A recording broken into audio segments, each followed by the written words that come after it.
Hallelujah, hallelujah, hallelujah. My dear viewers, I welcome you to this edition of Gospel Broadcast.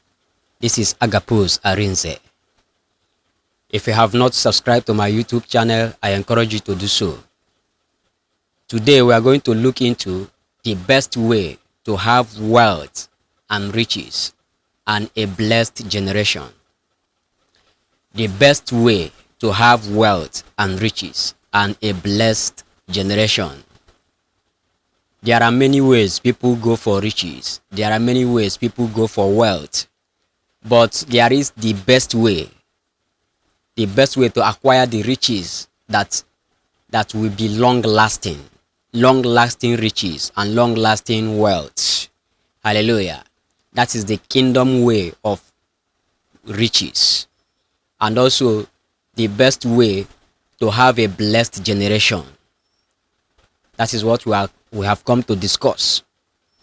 Now, this is a continuity in the series of the benefits of righteousness. Hallelujah.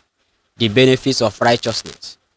So this is the part of righteousness that leads to wealth and riches and blessed generation. Hallelujah.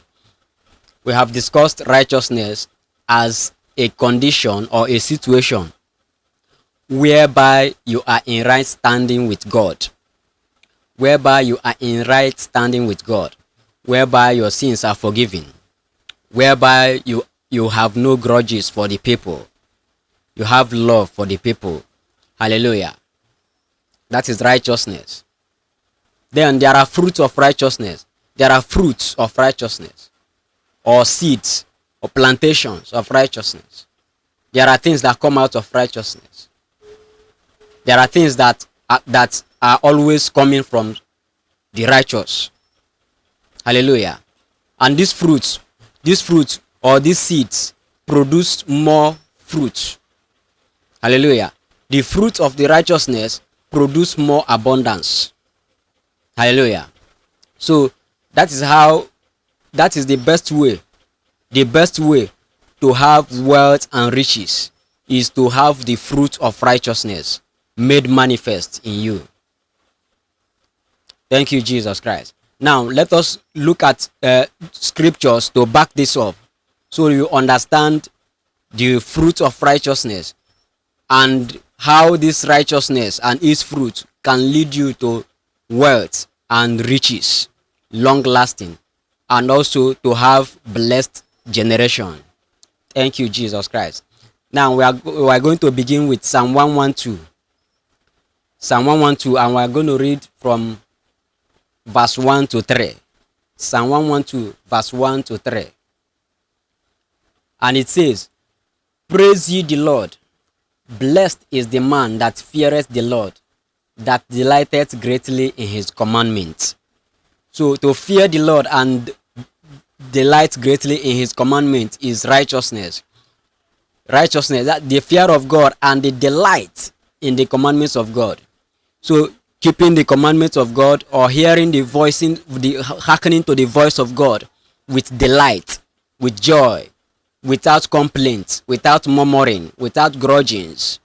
That is a righteousness. Hallelujah. Verse 2 of Psalm 112, and it says, "His seed shall be mighty upon earth. The generation of the upright shall be blessed." Your seed shall be mighty upon the earth. Your seed here still means your child or your children or your descendants. They shall be mighty upon the earth, and your generation shall be blessed as a result of your righteousness. Then verse 3 of Psalm 112 says, "Wealth and riches shall be in his house, and his righteousness endureth forever." Wealth and riches shall be in the house of the righteous, and his righteousness endureth forever. Hallelujah. So have you now seen that wealth and riches shall be in your house, and your righteousness shall be forever? So now there is a secret pertaining how wealth and riches can be in the house of the righteous. Because Psalm 112, the whole of Psalm 112 is actually talking about the life of a righteous man. So we are going to look at the verse 9 of Psalm 112. Verse 9 of Psalm 112 says, He has dispersed, He has given to the poor. His righteousness endureth forever. His horn shall be exalted with honor. His horn shall be exalted with honor. He has dispersed, He has given to the poor. His righteousness endureth forever. So the fruit of righteousness that actually leads to wealth and riches is giving to the poor. Giving to the poor. So this is the secret here that you should know. So the best way to have wealth and riches in the kingdom of God is to live the life of the fruit of righteousness in the sense of giving to the poor. Hallelujah. Giving to the poor in this sense, because sometimes you might say, who is the poor? The poor is the needy. The one that is in need of that thing you have is the poor. Someone can be poor at a particular period of time and not be poor at the other time. So at any particular time when someone is lacking something and you have that thing is when the person is poor of that thing, and you should give to that person. Hallelujah. A rich man that has millions can be stranded at a particular point, maybe because he was robbed by robbers. At that particular point, he's poor, and you can be the one that will help that person, which means you have helped the poor at that moment. Someone that is always eating, always having abundance every day, can at a particular day have nothing to eat at all. The person can be starving that day, even though the person can be eating for years without lacking. So at that particular moment, the person is hungry, he is poor. And when you give that person food at that particular time, you have given to the poor. So make no mistake about who the poor is. The poor is anyone that is in need of what you have at that particular time. For instance, the sick. Someone being sick needs visit. So for people to visit him, for people to give him something or do. So that thing you are giving to that person that needs it is what you are giving to the poor or what you are giving to the needy. And this is righteousness. And as long as you abide in this, as long as you produce this fruit of righteousness in the sense of giving to the poor and the needy, then wealth and riches shall be in your house, and your righteousness endures forever. In the name of Jesus Christ. Amen. Let us look at more scriptures here. Let us look at Proverbs chapter 19, verse 17.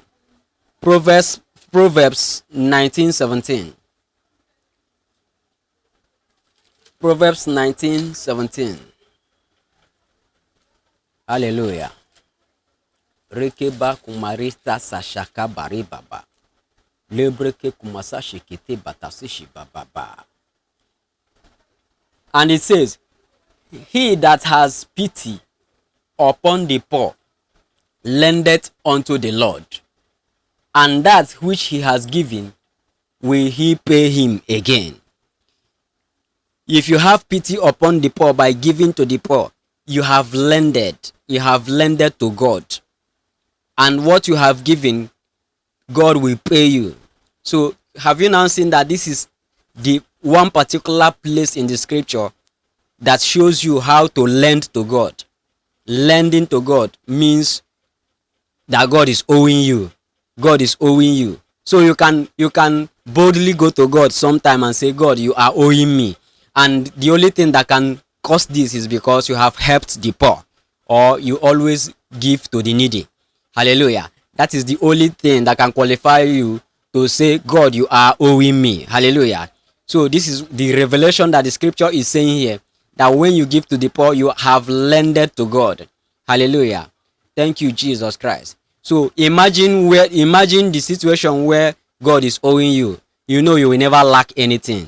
For God to owe any man, the man shall not lack any good thing. Hallelujah.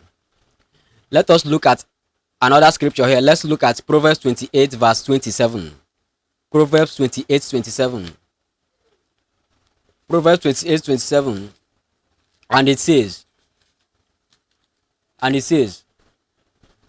He that giveth unto the poor shall not lack, but he that hideth his eyes shall have many a curse. If you hide your eyes from the poor, you are inviting a curse. That is, if you have to give and you are hiding from the need of those ones you should give to, it means you shall have a curse. But the Bible says that he that giveth unto the poor shall not lack. You shall not lack any good thing. You see it? You see the best way to have riches and wealth in the kingdom? Hallelujah. Thank you, Jesus Christ. Thank you, my Lord. Now, let us look at another scripture here. Let us look at 2 Corinthians chapter 9, verse 7 to 11. 2 Corinthians chapter 9, verse 7 to 11. And you are going to see that giving here is not only giving, but actually giving with joy. Giving with joy. Giving with a free mind. With a free mind. Just like Psalm 112 says, when you are delighted in keeping the commandments of God, you are not just keeping it for keeping sake, or with grudges, or with murmuring or complaint, but with joy. Hallelujah. With cheers. So verse 2 Corinthians chapter 9, hallelujah, verse 7, from verse 7 to 11 we are taking. Now from verse 7 says, every man according as he purposeth in his heart, so let him give, not grudgingly or of necessity, for God loveth a cheerful giver.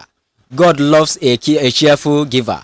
So don't give grudgingly, or don't give as if you are forced to give, but give with a cheer, as you purpose in your heart. It will come out of your heart, not by force, not by somebody telling you, forcing you that you must give a particular amount, but you know that you want to give this from your heart.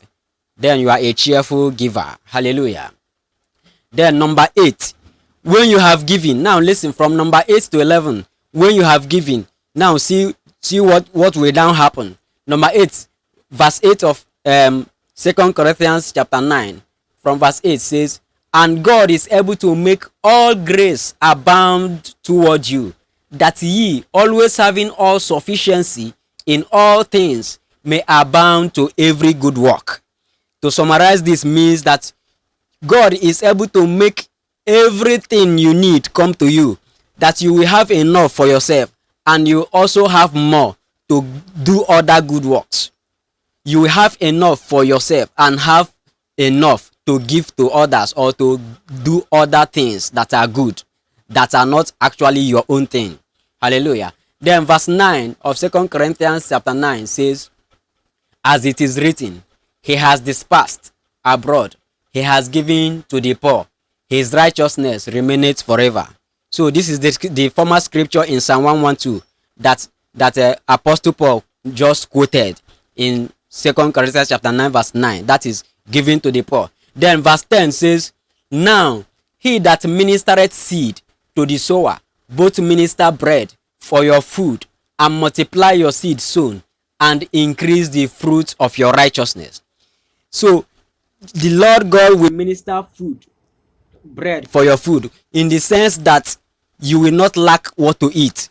Hallelujah. And he says he will still increase the fruits of your righteousness. So those things you give, you will not lack to give more. So because of the fruit you have produced from righteousness, the Lord will increase more fruit. More fruit. You will now increase the fruits of righteousness for you to increase in righteousness. Hallelujah. Thank you, Jesus Christ. Thank you, my Lord. Then verse 11 says, being enriched in everything to all bountifulness, which causeth through us thanksgiving to God.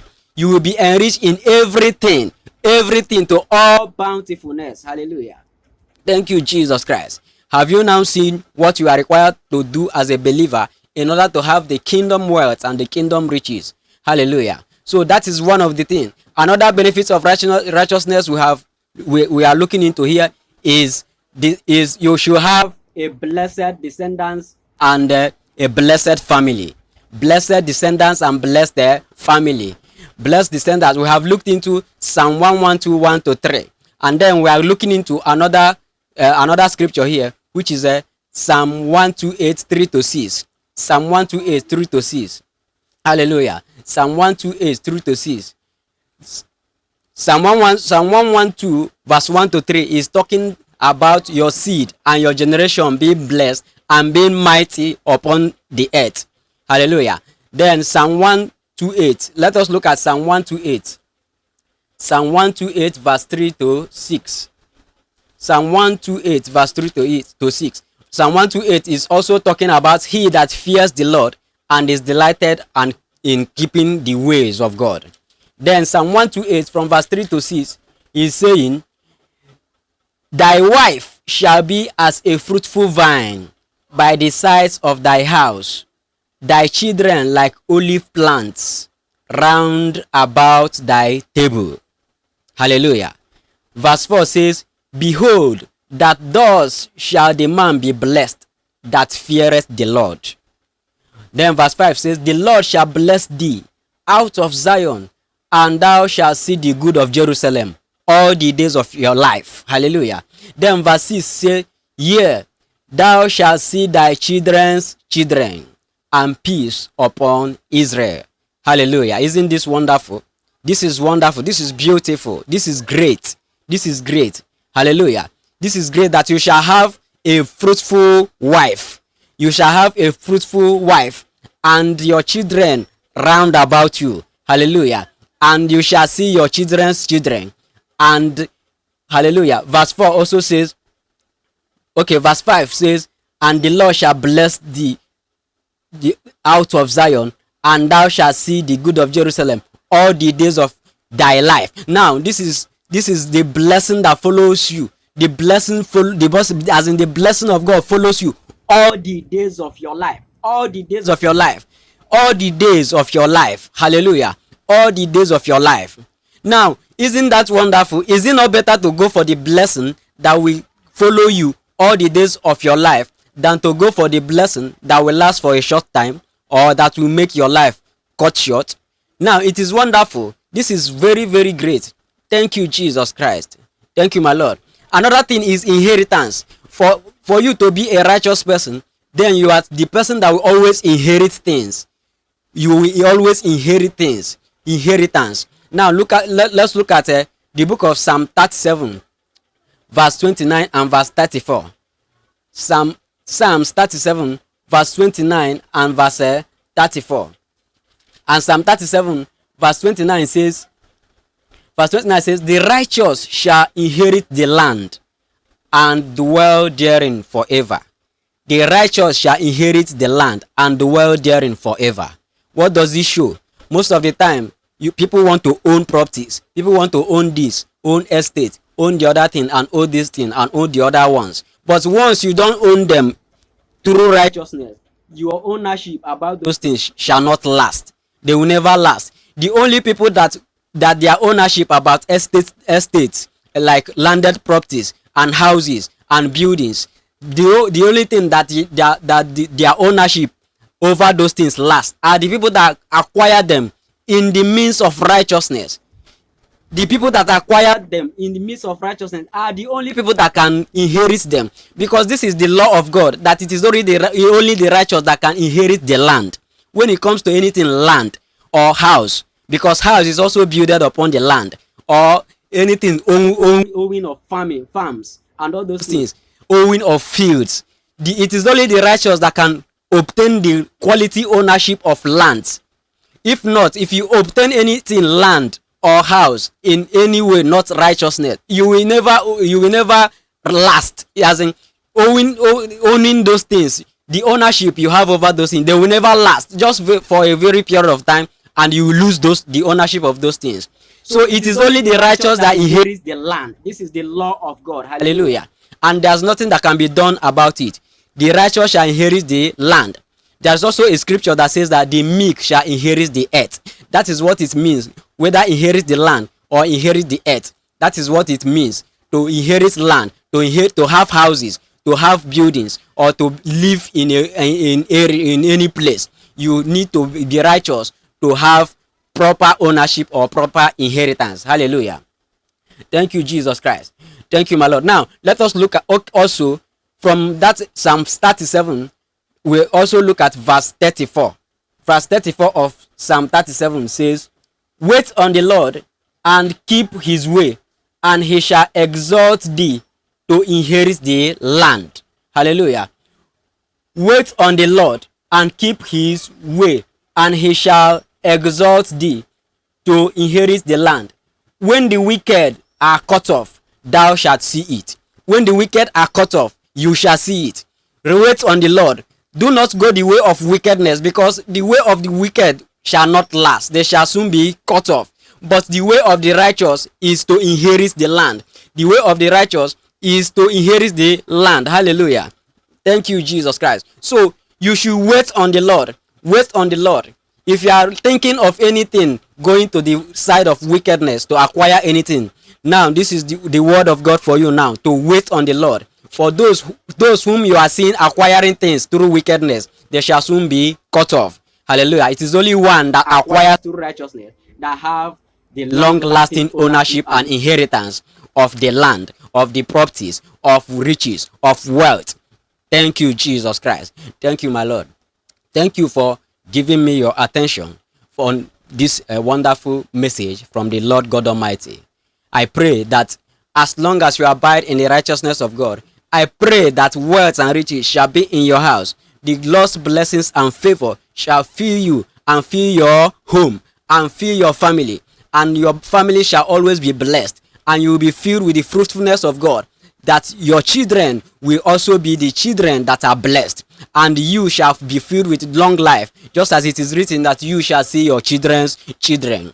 Thank you, Jesus Christ. If you have been always giving to the poor, I also pray that just as according to the word of God, that as you have lended to the Lord, then let the Lord always provide for you in the mighty name of Jesus Christ. Amen. Thank you, Jesus Christ. Thank you, my Lord. Subscribe if you have not done so, in Jesus' name. Amen.